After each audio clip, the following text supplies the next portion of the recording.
नमस्कार बच्चों, आप सभी का स्वागत है। इस वीडियो में हम पढ़ेंगे रचना के आधार पर वाक्य के भेद। यह आपके सिलेबस में है और 4 नंबर का आपके पेपर में पूछा जाएगा। बहुत इजी है, थोड़ा सा आप ध्यान देंगे तो ये 4 नंबर आपके पक्के हो जाते हैं। शुरू करते हैं यहाँ पर। बच्चों, जैसा कि आप जानते हैं कि ऐसा सार्थक शब्द समूह जो व्यवस्थित हो तथा पूरा आशय प्रकट करता है वाक्य कहलाता है। वाक्य के बारे में है ये। जैसे मातृभूमि की रक्षा के लिए वीर जवानों ने अपने प्राणों का बलिदान दिया। यह शब्द समूह सार्थक है, यानी इसमें अर्थ है, अर्थ के साथ है, व्याकरण के नियमों के अनुसार व्यवस्थित है। यानी वाक्य होने के लिए क्या चाहिए, उसे व्याकरण के नियमों के अनुसार व्यवस्थित होना चाहिए तथा पूरा आशय प्रकट कर रहा है, अतः यह वाक्य है। रचना के आधार पर वाक्य के 3 भेद होते हैं: सरल वाक्य, संयुक्त वाक्य और मिश्र वाक्य। यानी रचना के आधार पर। एक और होता है कि अर्थ के आधार पर वाक्य के कितने भेद होते हैं, तो 8, जो आपने अपनी पिछली कक्षा में पढ़ रखा है। यहाँ पर रचना के आधार पर वाक्य के 3 भेद होते हैं, आपको याद रखना है: सरल वाक्य, संयुक्त वाक्य और मिश्र वाक्य। अब हम इनके बारे में एक एक करके पढ़ते हैं। यहाँ पर देखें, सरल वाक्य, जिन वाक्यों में एक मुख्य क्रिया हो उन्हें सरल वाक्य या साधारण वाक्य कहते हैं। यानी इसमें क्या होगा, केवल एक ही मुख्य क्रिया होगी। ठीक है, क्रियाएं एक से अधिक आ सकती हैं लेकिन मुख्य क्रिया मात्र एक ही होगी। ठीक है, जैसे आज सुहानी धूप खिली हुई है। आप यहाँ देखेंगे 3 क्रियाएं हैं लेकिन मुख्य क्रिया क्या है, खिली। आज सुहानी धूप खिली हुई है। बच्चे बारिश में नहा रहे हैं। यहाँ नहाना देखेंगे एक मुख्य क्रिया है। बच्चा हंसा, केवल एक क्रिया आई हुई है। तो यहाँ ध्यान रखें, क्रियापदों की संख्या 1, 2 या अनेक हो सकती है, जैसा ये दोनों वाक्यों में है। जैसा पहले और दूसरे वाक्य में 3 क्रियापद है तथा अंतिम वाक्य में सिर्फ 1, किंतु इन सभी में मुख्य क्रिया एक ही है। जैसा पहले वाक्य में खिलना, दूसरे वाक्य में नहाना, तीसरे वाक्य में हंसना, ये है। ये तो हो गया आपका सरल वाक्य। सरल वाक्य पहचानना बहुत ही इजी है, इसमें एक ही मुख्य क्रिया होगी। अब देखेंगे हम संयुक्त वाक्य और मिश्र वाक्य। इन्हीं दोनों वाक्यों में हमें कन्फ्यूजन होता है, तो इसके बारे में आपको थोड़ा सा ध्यान रखना है। आइए पढ़ते हैं।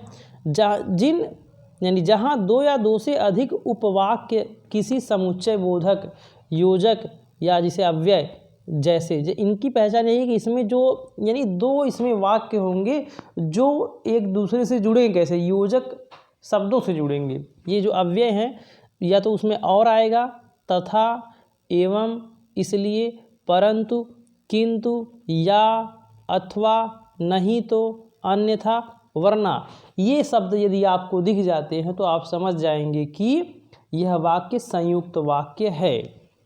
सबसे जुड़े होते हैं वे संयुक्त वाक्य कहलाते हैं। एग्जाम्पल दिया हुआ यहाँ पर, हम रेलवे स्टेशन पर पहुँचे किंतु टिकट नहीं मिली।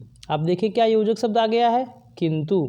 इसमें 2 उपवाक्य हैं। एक उपवाक्य ये है, हम रेलवे स्टेशन पर पहुँचे, दूसरा उपवाक्य है कि टिकट नहीं मिली। 2 है। ये दोनों किस समुच्चय बोधक यानी योजक से जुड़े हुए हैं, किंतु से। आपको ये याद कर लेना है जो योजक शब्द है, यहाँ से लेकर के यहाँ तक, कि जब भी आप देख लेंगे तो ये अगर योजक शब्द मिल जाएं तो आप समझ जाएं कि यह जो है कि संयुक्त वाक्य है। संयुक्त वाक्य में होता क्या है, दोनों वाक्य प्रधान होते हैं, यानी एक दूसरे के ऊपर आश्रित नहीं होते हैं। अब यहाँ पर देखें, तीसरा जो हमारा वाक्य है मिश्र वाक्य।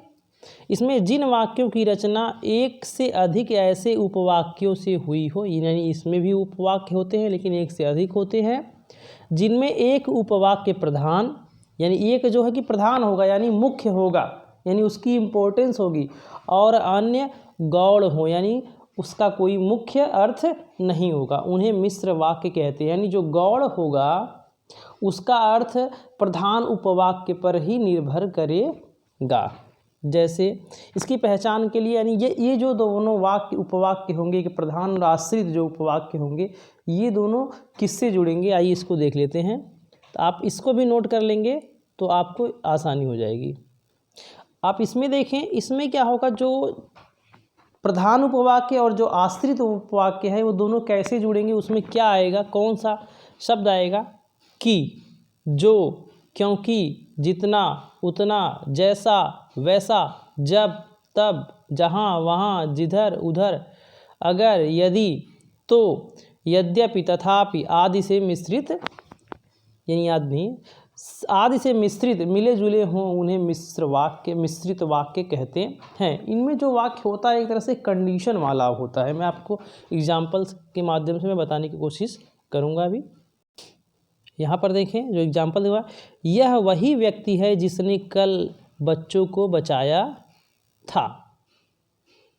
यहाँ इस वाक्य में एक प्रधान उपवाक्य है, एक आश्रित उपवाक्य है।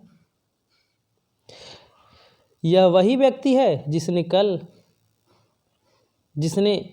बच्चे को बचाया था। इसमें देखेंगे आप, ये इससे जिसने से जुड़ा हुआ है। इसमें एक प्रधान उपवाक्य है, एक आश्रित उपवाक्य है। दूसरे में देखें, जो परिश्रम करते हैं वे अवश्य सफल होते हैं।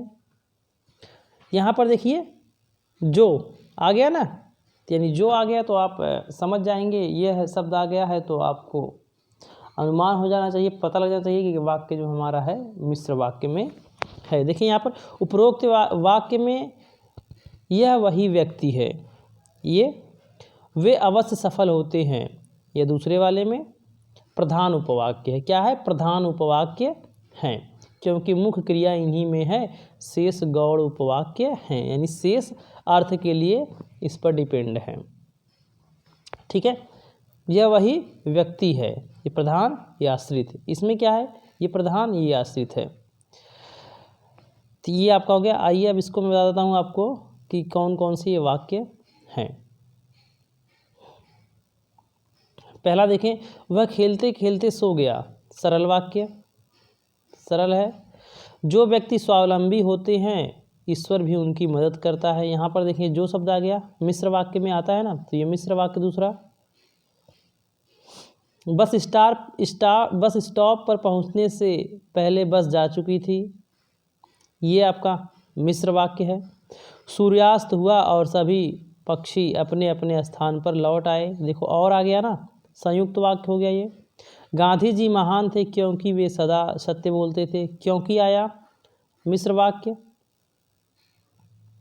वह फल खरीदने बाजार गया, सरल वाक्य। तुम अब सो जाओ क्योंकि रात हो चुकी, क्योंकि यहाँ आ गया मिश्र वाक्य। तुम चुप हो जाओ वरना हम तुम्हें बाहर निकाल देंगे, वरना आया है ना योजक चिन्ह, समुच्चय बोधक, संयुक्त वाक्य है ये। वह गाते हुए विद्यालय जाता है, सरल वाक्य। यदि, ये देखो यदि आ गया पहले, या पहचान जाओगे मिश्र वाक्य। यदि आप उनसे मिलना चाहते हैं तो आपको प्रतीक्षा करनी पड़ेगी, ये आपका मिश्र वाक्य हो गया। थैंक यू बच्चों, पसंद आई हो तो लाइक करें, चैनल को सब्सक्राइब करें। Thank you.